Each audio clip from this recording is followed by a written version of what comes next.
Hello అండి, welcome to my channel. ఇవాళ chicken fry చేశానండి. చూసారా ఎంత యమ్మీగా ఉందో. చాలా అంటే చాలా బాగుంటుందండి. అన్నంలో కూడా బాగా కలిసే విధంగా. మా పిల్లలు ఫ్రై కావాలంటారు, మళ్ళీ అన్నంలో కలవాలంటారు. సో దానికి అనుగుణంగా చేశాను.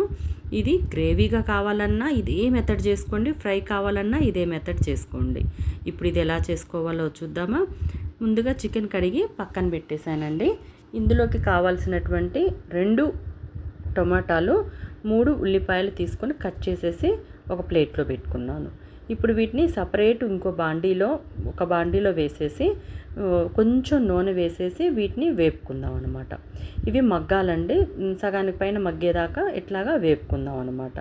చాలా సింపుల్ అండి. గ్రేవీకైనా ఇదే మెథడు, ఫ్రైకైనా ఇదే మెథడ్ అండి. గ్రేవీ అయితే ఎక్కడ దాకా ఆపి తీసుకోవాలో కూడా మీకు ఇందులో చెప్తాను చూడండి. ఇందులోనే చిన్నులపాయి, అల్లం ఉంది కదా, అవి ముక్కలుగా చేసుకున్నాము. అల్లం కూడా అవి ఇందులో వేసేసి ఇంకా స్టవ్ ఆఫ్ చేద్దాము. ఇది కొంచెం చల్లారనిద్దాం.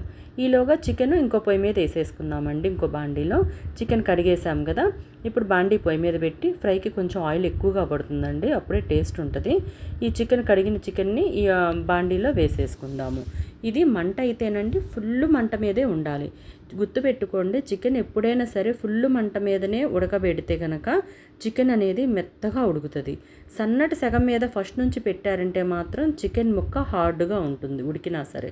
సో ఫుల్ మంట మీదే బాగా ఉడకనిద్దాము. మూత పెడదాము. మూత పెడితే బాగా ఉడుకుతుంది. సో ఇది ఉడుకుతూ ఉంటుంది. మధ్యలో మనము ఇది బాగా కలబెట్టుకుంటూ ఉండాలండి, తీసి చూసుకుంటూ. ఇప్పుడు మనం ఏంటంటే ఉప్పు వేసేద్దాము. కూరకి సరిపడా ఉప్పు వేసేసాను నేను. నాకు సుమారుగా చూసి వేసే అలవాటు అండి. మీరు సుమారు చూసి వేసుకోండి, చాలా పోతే తర్వాతైనా వేసుకోవచ్చు. తర్వాత ఒక స్పూను పసుపు వేసేసాను. ఇవి ముక్కలకి బాగా పట్టేలాగా కలబెట్టేశాను. బాగా కలబెట్టేసేయాలండి. ముక్కలకి పసుపు ఉప్పు రెండు కలిసిపోవాలి. సో ఇలా ఉన్నప్పుడు మనం మూత పెట్టేద్దాము. ఇప్పుడు ఇందాక వేపుకున్నటువంటి టమాటా ఉల్లిపాయ ఉంది కదా, అది మిక్సీకి వేసేసుకున్నాం, ఆరిపోయింది. ఇప్పుడు ఆ బాండి పొయ్యి మీద పెట్టేసి ఇంకో స్టవ్ మీద నూనె కొంచెం వేసేసుకుందాము. నూనె వేసేసుకొని ఈ ఫ్రైలోకి జీడిపప్పు చాలా బాగుంటాయండి. సో ఈ జీడిపప్పుని వేయించుకుందాము. ఈ జీడిపప్పు లాస్ట్లో కూర ఇంకా స్టవ్ ఆఫ్ చేసేటప్పుడు వేసుకుంటే బాగుంటుంది, ముందుగా కంటే కూడా. సో ఈ జీడిపప్పు వేగినాయండి. ఇవి ఒక ప్లేట్లోకి తీసేసుకొని ఇందాక మనం మిక్సీకి వేసి పెట్టుకున్నాం కదా, ఆ గుజ్జుని ఈ బాండీలో వేసేసుకుందాం.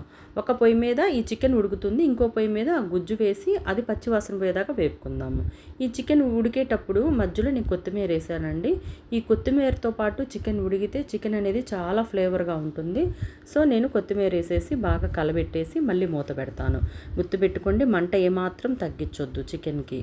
ఈ గ్రేవీ అంతలోకి ఉడుకుతూ ఉందన్నమాట, పచ్చివాసన పోవాలండి.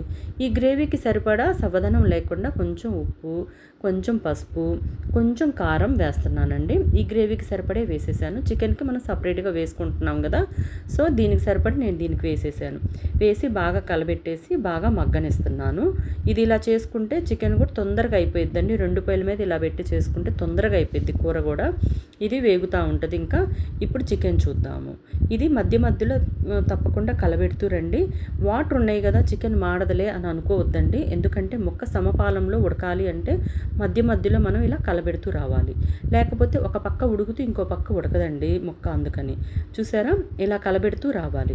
చికెన్లో వచ్చేసేటప్పటికి వాటర్ తగ్గిపోయినాయి, ఇంకా వాటర్ కింద ఉన్న వాటర్ కూడా చిక్కబడుతున్నాయి.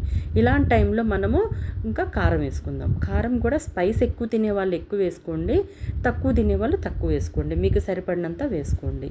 దీనికి కొలత అంటూ ఏం చెప్పట్లేదండి, మీరు ఏ విధంగా తింటారో ఆ విధంగా వేసుకోండి. ఇంకా బాగా ముక్కలకి కలిసిపోయేలాగా కారం కలబెట్టేశాను. చూసారా ఆయిల్ ఎలా వచ్చేస్తుందో సైడ్కి మనం వేసిన ఆయిల్. ఇలాంటి టైంలోనే మనము ఇందాక మనం పొయ్యి మీద మగ్గబెట్టుకుంటున్నాం కదా పేస్టు, అది మగ్గింది. అది ఇందులోకి వేసేద్దాం. ఈ మొత్తం ఇందులో వేసేసుకొని బాగా ముక్కలకి బాగా కలిసిపోయేలాగా కలిపేద్దాం అనమాట. ఈ పేస్ట్ అంతా ముక్కల నిండా కలిసిపోవాలండి.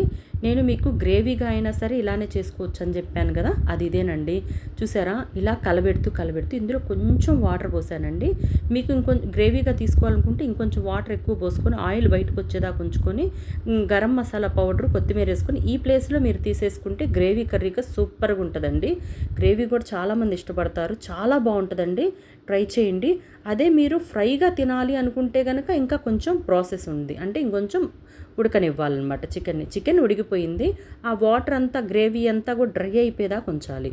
గ్రేవీ అయితే కనుక మీరు ఇక్కడతోటి ఇంకా గరం మసాలాను కొత్తిమీర వేసేసుకొని తీసేసుకోండి. చాలా బాగుంటుందండి. అలా కూడా చూస్తేనే మీకు అర్థమవుతుంది కదా, ఆయిల్ అంతా వచ్చేసింది.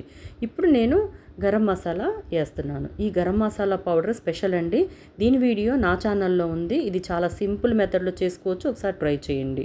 ఇది ఎక్కువ వేయనవసరం లేదండి. నేను ఇందాక ఒక హాఫ్ స్పూను కొంచెం తక్కువ వేసాను, మొత్తం మీద ఒక హాఫ్ స్పూన్ వేసాను అంతే. కూరకి కేజీ కూరకి ఒక హాఫ్ స్పూన్ చాలండి. ఈ గరం మసాలా పౌడర్ ఎలా చేసుకోవాలో సింపుల్గా నేను నా ఛానల్లో వీడియో పెట్టాను, ఒకసారి చూడండి, మీకు కూడా నచ్చుతుంది.